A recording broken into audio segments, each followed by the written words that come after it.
Hi, this is Ruth Royal from Youth Pledge for Employers, and I'm really happy to be talking to Jess Dighton, who is Nursery Manager at Botanica today. Hello, Jess. Lovely to meet you.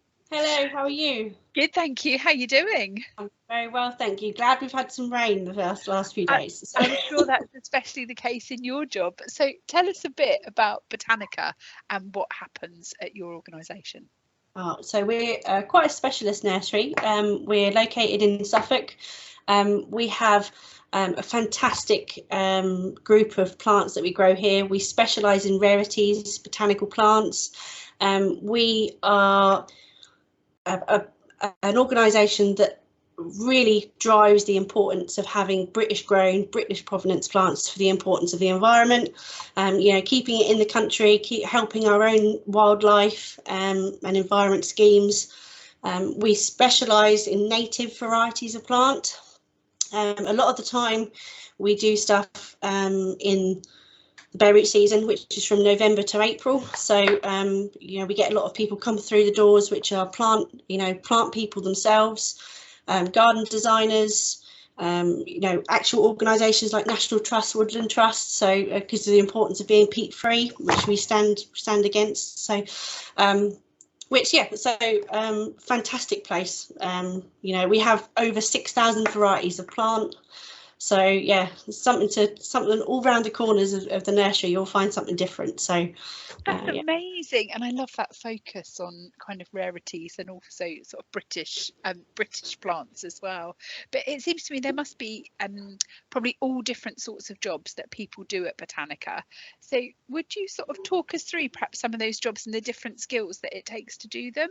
Yep. So on the nursery itself, there's all different parts. So we have, more administration side of things. So we have a custom built database that we hold on the nursery, which holds all of the information about how we grow things, why we grow it, the quantity that we grow it at as well.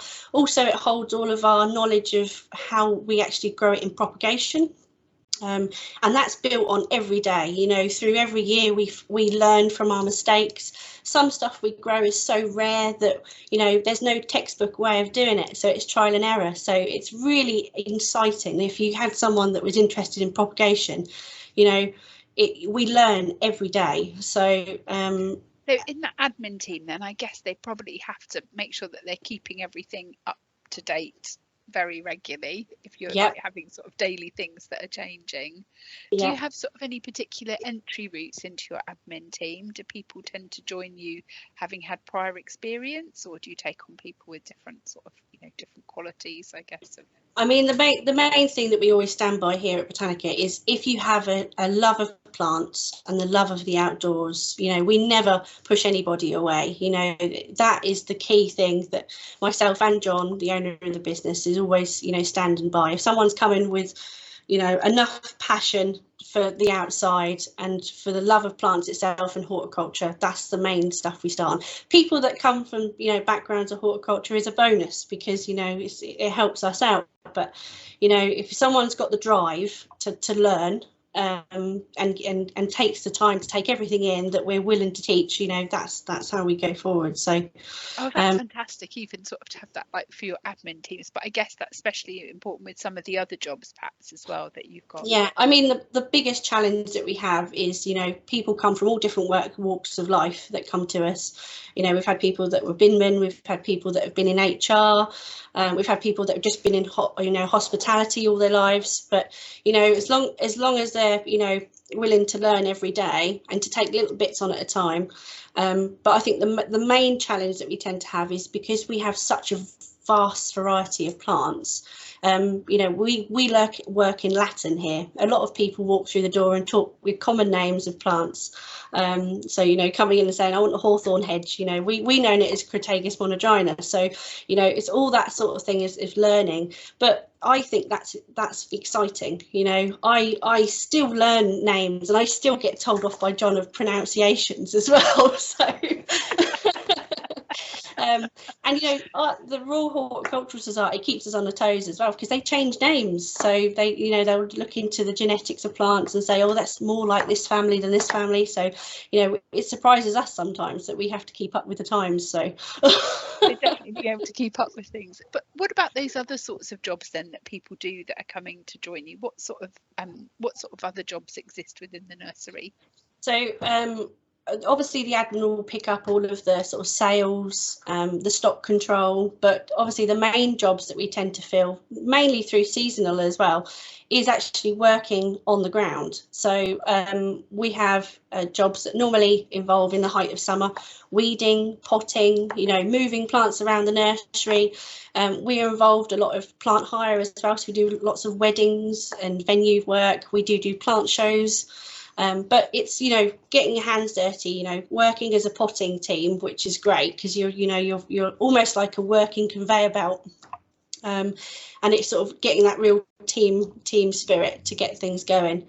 And we pot things from tiny little plants all the way up to nearly 1,000 litre air pots, which is about the size of a dining room table. So yeah. So it's good because you're getting people involved in plants, but you're also getting together and working to get a job done to a target, because at the end of the day we are a business, so productive work as well, and it's working to get things finished. So but yeah, so that's the nursery side of things.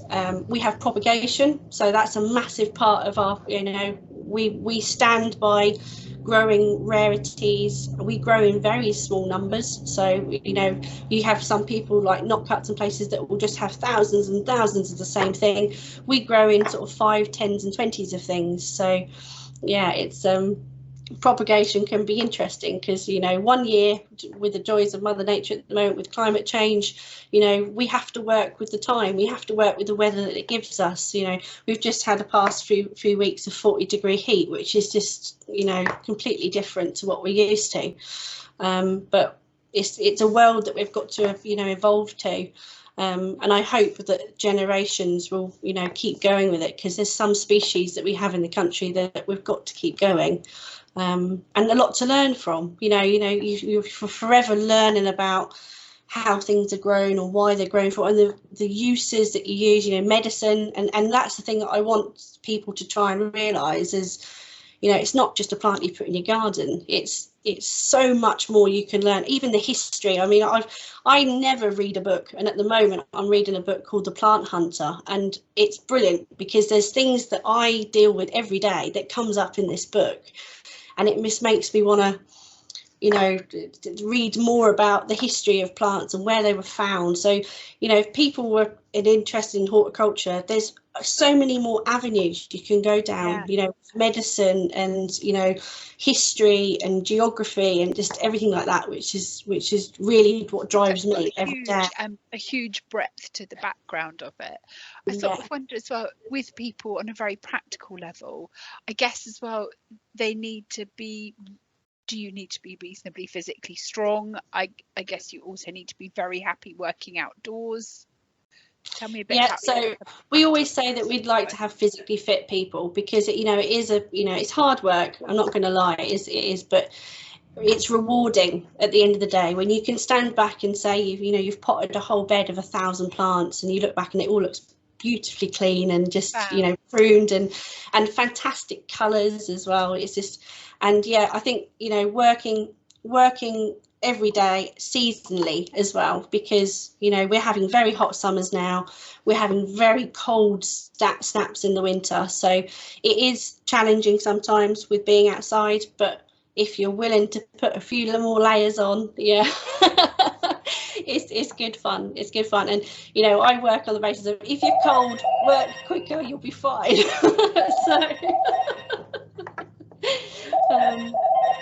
I love that keeping warm through sort of staying busy.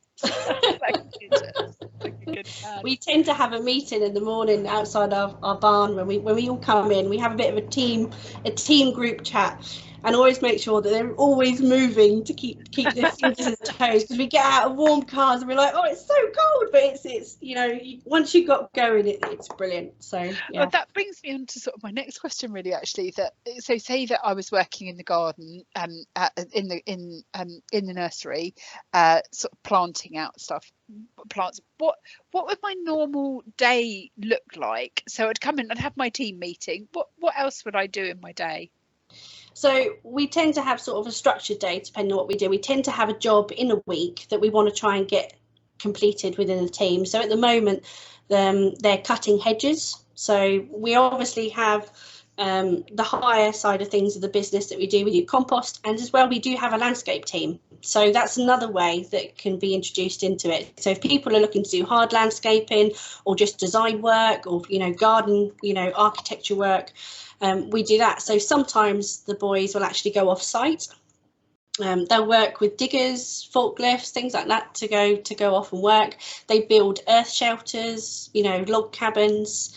They're putting ponds in at the moment, so they're clearing ponds and creating new sort of wetland stuff. So they've just recently done a fantastic arboretum as well for someone. So we create new gardens, and I think going off on a normal day, I would say that the year is structured, but the day is different every day. You don't get bored. You come in, and it can be from going off to site to working to get a bed planted up or moved around, or we work to reports that our system will give us to do with pruning. So we'll prune through, we'll weed through. We do a lot of seed sowing as well, and seed collecting, which is really fun because you go around the nursery and you find your plants and take your seeds off, as well as preparing seed and preparing plants for propagation. So the days we work, normally we do a standard day of 7:30 till 5 o'clock. It's quite a long day, but we're working with nature. We've got to get the job done, and once a job is set, there's only a certain amount of time I've got to get it finished. So potting, we tend to come to an end now because the growing season is starting to slow down. So we're against time sometimes to get things finished. So it's pulling together in the end of it. So actually that ability to sort of work as part of a team sounds like quite a significant part of your day, as well as also being able to do independent tasks to get things done. Yeah, I love the year is structured, but the days are different. I think that sounds really good. I just wanted to ask you, what sort of, what piece of careers advice, if you were going back to speak to your younger self, Jess, what piece of career advice would you give yourself? So I studied in fine art. That's where I started, and I did a pre-degree, and I've always loved the outside. And I had the chance to go to uni to carry on with fine art, but I actually went into floristry and I actually studied at Otley College. And I loved plants so much. I wanted to carry on and do stuff that I got to look after and to carry on living, because the joys of floristry I loved, but they died. Whatever I created, it never lived. And now I stepped into horticulture with a little bit of knowledge of plants, but I didn't need it.